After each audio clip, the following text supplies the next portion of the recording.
नमस्कार, मी रेखा रेखाच किचनमध्ये तुम्हा सर्वांचं मनापासून स्वागत करते. मुलांसाठी काहीतरी गोड बनवायचंय, पण पौष्टिक असं बनवायचंय आणि तेही 10 ते 15 दिवसासाठी तुम्हाला स्टोअर करून ठेवायचंय. तर अशा प्रकारची ज्वारीची कुकीज तुम्ही नक्की ट्राय करू शकता. अतिशय हेल्दी आणि टेस्टी अशा या कुकीज अगदी झटपट तयार होतात. सो यासाठी आपल्याला साहित्य काय लागणार आहे, कशा पद्धतीने बनवायचं आहे, चला तर मग बघून घेऊया.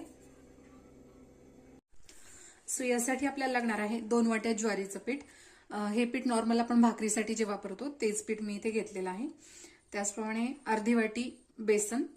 तर दोन्ही पीठ मी चाळून घेतलेली आहेत. ज्यावेळेस आपल्याला केक किंवा कुकीज बिस्किट वगैरे बनवायचे असतात त्यावेळेस पीठ जर चाळून घेतलं तर ते छान हलके आणि फुगतात देखील. त्याचप्रमाणे पाऊण वाटी तूप, पाऊण वाटी गुळ पावडर. तुम्हाला इथे साखर वापरायची असेल तर साखर देखील वापरू शकता. त्याचप्रमाणे पिस्त्याचे काही काप घेतलेले आहेत. चिमूटभर खाण्याचा सोडा, चिमूटभर मीठ आणि दूध.